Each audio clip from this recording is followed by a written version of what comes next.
మహాదేవునికే మహిమ కలుగును గాక. ఆమె మహాదేవుని దయలో మళ్ళీ మనందరం కలుసుకొని ఆయన సత్య సువార్తను, ఆయన యొక్క జీవపు పలుకుల్ని, ఆయన నోటి మాటతో వచ్చే ఆ యొక్క జీవము, ఆ యొక్క జీవజల నదులు యొక్క అమృత శక్తి కలిగినటువంటి సర్వ సృష్టికర్త యొక్క దేవుని యొక్క మాట విని మనం ఆ జీవంలో ఉతక స్థానాలు కలిగి ఆ జీవంలో మనల్ని బ్రతుకులు సత్యశ్రీపూర్వమైనటువంటి ఆ జీవాధిపతి వెలుగు మార్గంలో మనం ఉండటానికి ఎంతో భాగ్యం దొరుకుతుందండి.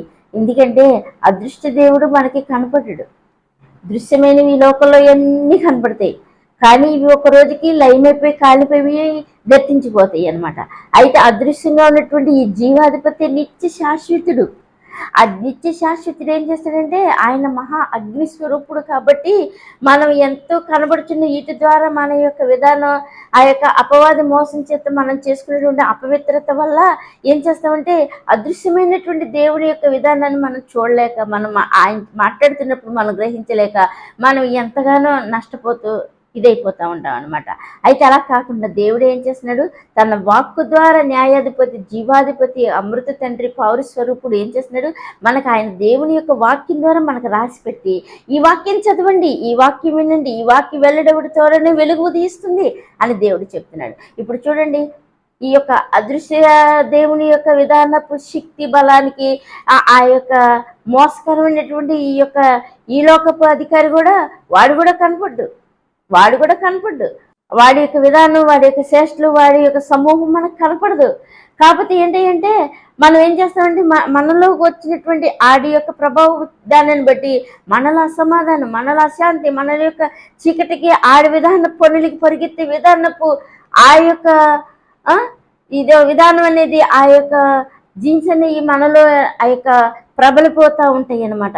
అవి ఏం చేస్తాయంటే పాపానికి, చెడుకి, దరిద్రానికి పరుగులు పెట్టిస్తూ ఉంటాయి అనమాట. అపవాది యొక్క విధానం మన పైన కనుక వాడి యొక్క విధానం మన మీద పడతా ఉంటే మనలో బయలుపడే విధానపు స్వభావం ఏంటి అంటే పాపపు విధానం, అపవిత్ర మార్గం, చెడు, దరిద్రం, మహా దైవ విరోధమైనటువంటి ఆడి యొక్క నాశనపూడి యొక్క చీకటి కార్యాలే మన చేత జరిగిస్తూ ఉంటాయి అన్నమాట. అయితే మనం ఏం చేస్తామంటే ఇప్పుడు మనం తిన్నాడు అనుకోండి, ఆ వ్యక్తి బతికున్నప్పుడు అమ్మ నా కుమార్తెరా, అమ్మ నా భార్యరా, లేకపోతే నా భర్తరా, లేకపోతే నా కుమారుడరా అని ఆ వ్యక్తికి తెలుస్తుంది, రమ్మని పిలుస్తుంది నోటితో. అదే ఆ వ్యక్తి ఈ లోకాన్ని విడిచి వెళ్ళిపోయాడు అనుకో, ఏమవుతుంది, ఈ లోకంలో చలనం లేని బాడీని మనం ఏం చేస్తాం, కొంతసేపు ఉంచి తర్వాత తీసేసి అవతల పెట్టేస్తాం అనమాట.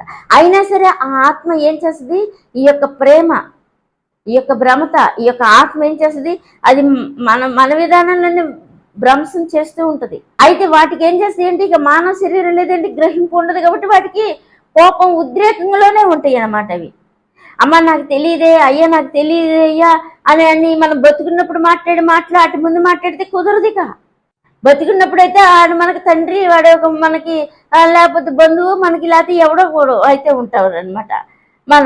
అయితే మనం ఏం చేస్తామంటే తండ్రి నేను ఇట్లా చేశాను నన్ను క్షమించంటే తండ్రి కొన ఊపిరితో ఉన్నా అతని బాడీలో ఉంటున్నాడు కాబట్టి ప్రాణం మనల్ని క్షమిస్తుంది. అదే బాడీ వదిలేసి వెళ్ళిపోయిన ఆత్మ మనకు కనపడకపోయినా వాడి విధానంలో వాడు ప్రయత్నం చేస్తూ ఉన్నా మనం చెప్పేమాట వాడికి వినపడదు, వాడు మాట్లాడమాట వాడు మనకు కనపడ్డు కాబట్టి వాడు ఏం చేస్తాడంటే ఆ యొక్క విధానపు చీకటి విధానంలో వాడి స్వభావమే ప్రబలుతూ ఉంటుంది.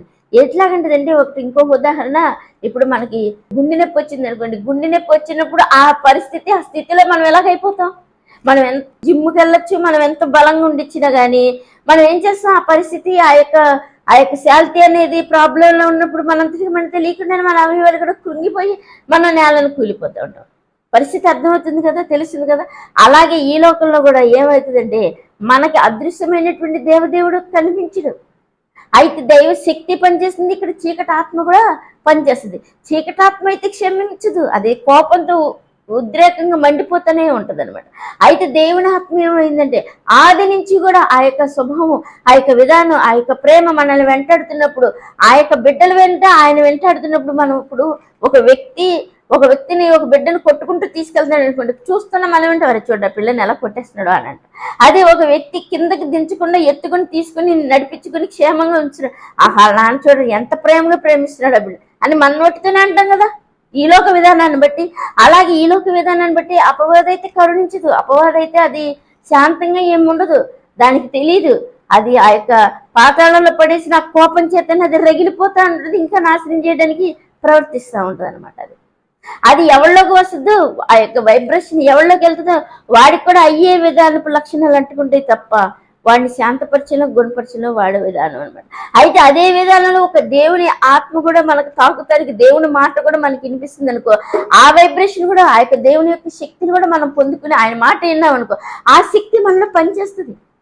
దేవుని శక్తి క్రియారూపకమై మనలో పనిచేసి మన బ్రతుకు కూడా ఏం చేస్తుందంటే నిజంగా మార్చేస్తూ ఉంటుంది అనమాట. ఇప్పుడు గుండె నొప్పి తగ్గిపోయింది అనుకోండి, ఆ వ్యక్తి ఎంత శాంతంగా కూర్చొని అమ్మ నాకు కొంచెం కాఫీ ఇవ్వు, అమ్మ నాకు కొంచెం టీ ఇవ్వు, లేకపోతే నాకు కొంచెం ఏదైనా ఇవ్వని అడుగుతాడు, అంతే కదా.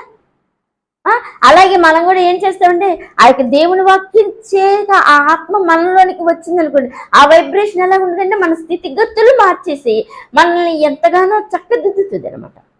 ఆ యొక్క దేవుని ఆత్మ అలాగుంటుంది. అయితే చీకటి దురాత్మ ఏం చేస్తుంది, కోపంతో రగిలిపోతూ ఉంటుంది అనమాట. దానికి కోపము, దానికి అశాంతే తెలుసు తప్ప దానికి ఇంక ఏమి ఉండదన్నమాట.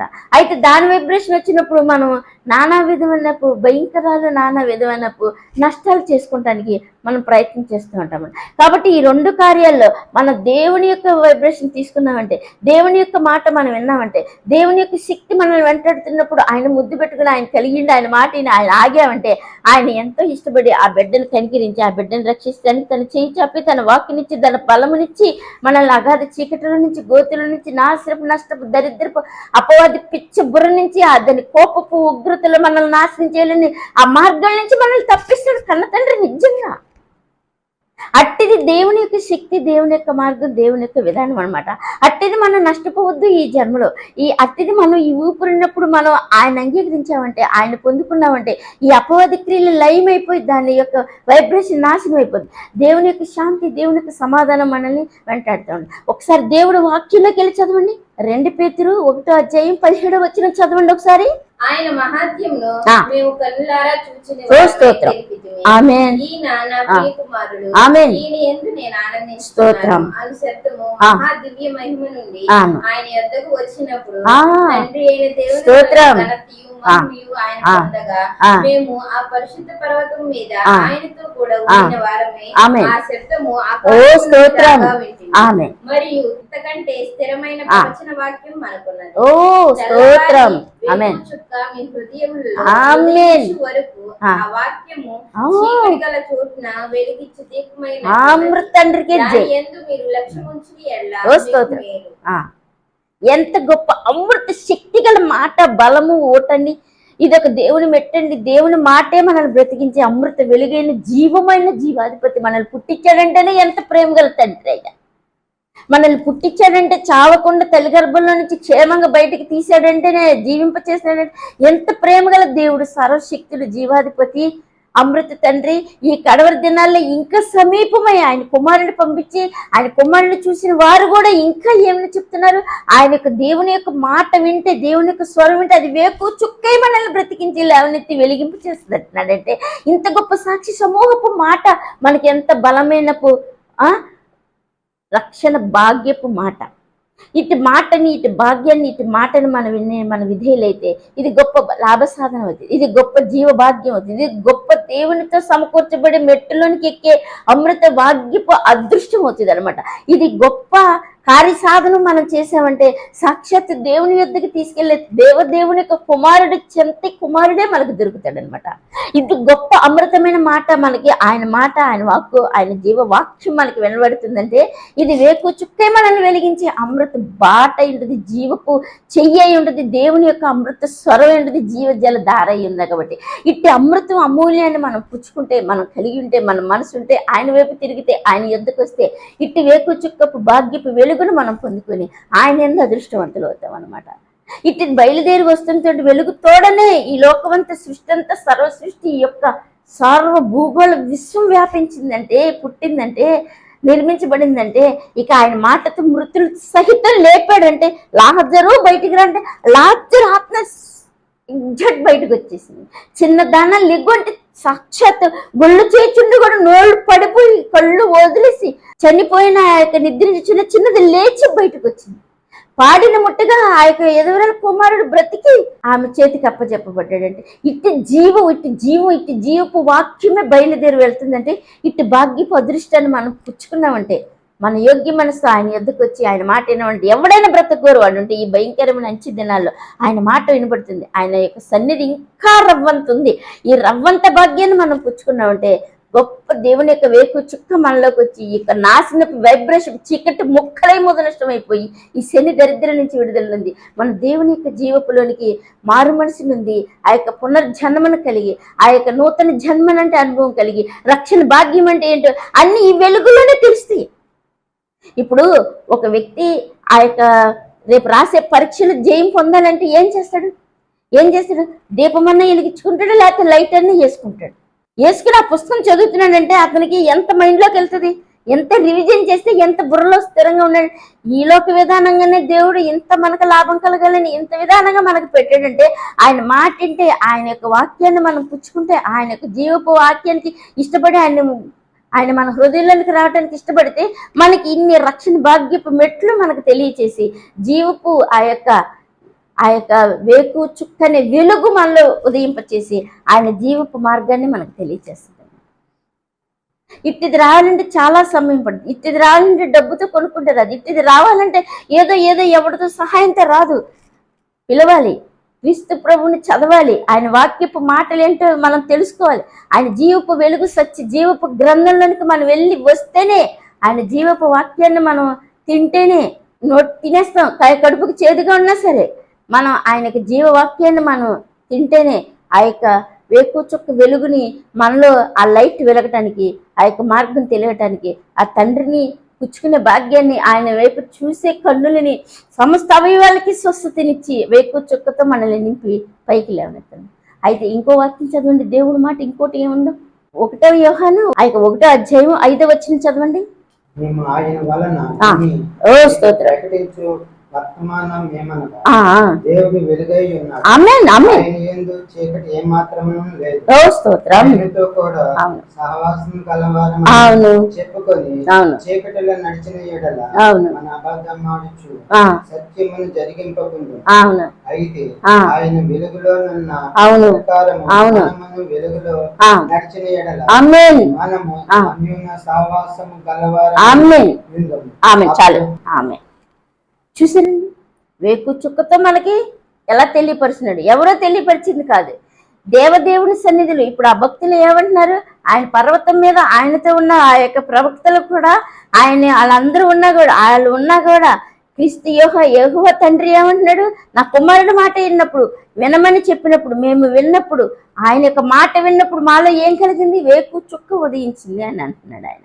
అప్పుడు సమస్త జ్ఞానంతో ఆయన యొక్క జీవపు వాక్యపు వెలుగును మాకు తెలిసింది, ఆయన జీవ మార్గాన్ని మేము పొందుకోగలిగాం అని చెప్తున్నారు ఆయన. అయితే ఇక్కడ కూడా దేవుడు ఏం చెప్తున్నాడు, ఆ యొక్క దేవుని యొక్క క్రీస్తు ప్రభు వారి యొక్క మాటని నమ్మి ఆయన పాదాల చెంతకొచ్చి ఆయన ఇష్టపడి ఆయన హృదయంలో చేర్చుకుని ఆయన వాక్యానుసారం ఆయన మాటానుసారం మనం నడుస్తూ ఉన్నామంటే ఆయన ఆజ్ఞానుసారంగా ఆయన ఏమిటని తెలుసుకుని ఆయన ఆజ్ఞానుసారంగా మనం నడిస్తే ఆయన కార్చిన రక్తంలో మన యొక్క చెడు చీకటినంతా కడిగి వేసి క్షమాపణ క్రీస్తు ప్రభు వారిలోనికే పాప క్షమాపణ మనం కలిగింపు చేసిన యెడల మనం ఏమవుతాము, ఆయనతో అన్యోన్య సహవాసం కలిగితే సర్వసత్యంలోనికి తీసుకెళ్ళి ఆయన వెలుగు సంబంధులుగా చేస్తాడనమాట. ఇట్టి అమృత భాగ్యపు వెలుగుని మనం పొందుకోవాలంటే ఎంత మన యొక్క జీవిత వెల అర్పించాలి, మనం ఎంత ఇష్టపడాలి, మనం ఎంత తెలుసుకోవాలి.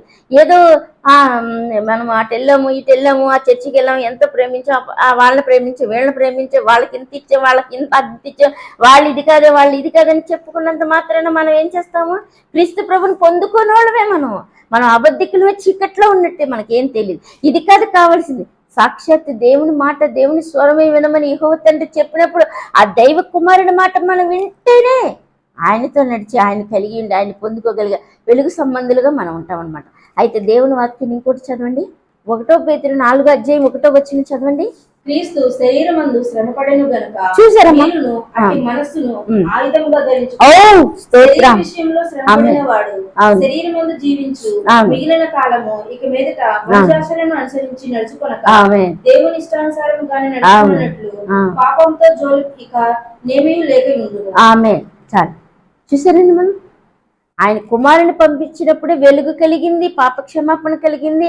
ఆయనతో శ్రమ పడితేనే ఇప్పుడు మళ్ళీ మనకేం కలిగింది? లాస్ట్ వచ్చిన చదవండి. శరీర విషయంలో శ్రమపడిన వాడు ఆమేన్. శరీరమందు జీవించు మిగిలిన కాలము అవును. ఇక మీదట మనుజాసనను అనుసరించి ఓకే. నడుచుకొనక ఆమేన్. దేవుని ఇష్టానుసారముగానే నడుచుకునే నడుచుకున్నట్లు భాగ్యాన్ని పాపంతో జోలి ఇక నేమీ లేక ఉండును. ఆమేన్. స్తోత్రం. చూసారండి, ఇక శత్రువైన అపవాది యొక్క చీకట్లోనికి మనల్ని ఎల్లనీయకుండా ఏం చేస్తాడు? దేవుని యొక్క ఆ యొక్క క్షమాపణ, ఆయనతో శ్రమపడిన, ఆయనతో నడిచినటువంటి, ఆయన కలిగి సంపాదించుకోవాలంటే ఇది ఎంత అదృష్ట భాగ్యమో తెలుసండి. దీనికి ఎంత సమయం, దీనికి ఎంత వెల అర్పించాలో తెలుసా? మనం ఏదో మన దేవుడు తెలుసు, ఆయన పాటలు తెలుసు, ఆయన మాటలు తెలుసు, ఆయన దారి తెలుసు, చర్చికి దారి తెలుసు మనం అనుకుంటుంటే మనంత అబద్ధికులు పోయేవాళ్ళు ఎవరు లేరు. ఇంకా దేవుడు ఏం చేస్తాడంటే చల్లగైనా ఉన్న వాళ్ళనైనా క్షమిస్తాడు, కానీ తెలుసు మాకు మేము వెళ్ళిపోగలం ఉండగలమని మళ్ళంటి వాళ్ళని క్షమించాలంటే చాలా కష్టం అనమాట. అయితే దేవుడు ఏం చేస్తాడు? ఆయనతో క్రీస్తు ప్రభువారితో కలిసి మనం శ్రమ పడాలి.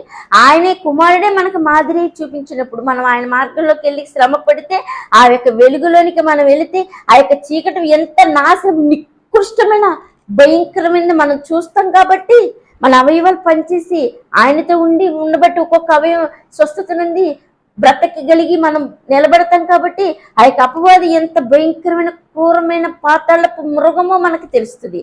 ఆ యొక్క అసహ్యమైన పాపం ఎలాంటిదో, పాపపు చీకటి ఎలాంటిదో అనేది మనకు తెలిసి ఇంకేం చేస్తాం? దాని జోలికి పోను, నరికి పడేయాలనిపిస్తుంది వాటికి కట్టంతో. అటువంటి యోధులుగా చేస్తాడనమాట దేవుడు. ఆయన వెలుగు, ఆయన క్షమాపణ, ఆయన యొక్క శ్రమపడి ఆయన సంపాదించుకున్న కలిగిన జీవితం ఇంత అద్భుతంగా రక్షణ భాగ్యపు మాదిరిగా మారు మనిషి కలిగి నూతన జన్మ అనుభవం అంటే ఏంటో అందులో తెలిపి ప్రజెన్స్ ఏం చేస్తాడు? జై జీవితపు మార్గపులోనికి వెళ్ళి అపవాది యొక్క చీకటి పాపం ఎలాంటిది దాన్ని కూడా నరికి వేసే విద్యను యుద్ధ శూరుడిగా చేయగలిగే బలవంతుడై ఉండి ఆయన ఏం చేస్తాడు? ఆయనతో నడుచుకుని ఆయనతో సహవాసం చేసే భాగ్యాన్ని మనకు కలిగింపు చేస్తాడు. మనం శ్రమ పడకుండా, మనం ఎలా అప్పరించకుండా, మనం ఏది చేయకుండా ఉండి మనం చాలా సుఖంగా దేవుని కంటే సుఖానుభవాన్ని ఎక్కువగా ప్రేమించిన వారు అయితే పొరపాటును కూడా అసలు మీరెవరో నాకు తెలియదు అన్న విధానంలోనే మనం ఎంతో దూరంగా ఉంటాం అనమాట. కాబట్టి ఇంత పాపిష్టైన నరక జీవితం ఇటు మనిషి యొక్క అపవాది బ్రతుకుని నరికివేసి, తుంచివేసి, తీసివేసి, కాల్చివేయబడి దేవుని మాటకి విధేయులమే మళ్ళీ మనం తగ్గించుకుని ఆయన అమృతమైన సన్నిధికి వస్తే ఇన్ని మెట్లెక్కించి ఇన్ని విధాల్లోనికి మార్పులను తీసుకొచ్చి ఇంత జీవితంలోనికి నడిపించి ఆయన ఎవరో కనపరుచుకుని ఆయనతో తీసుకెళ్ళిపోయే భాగ్యాన్ని కలిగించే రక్షకుడు బంగారు తండ్రి, కోట కొండ ఆశ్రయపురం క్రీస్తు ప్రభు బంగారు తండ్రి, యెహోవా తండ్రి ఆయన కుమారుని మనకి ఇచ్చినప్పుడు ఆయన చేయి పట్టుకుని ఆయన మాట ఆయనలో కలిగి ఉండి రక్షించబడి ఆయన పాదాలకు అర్పణైపోదామండి. ఆమేన్.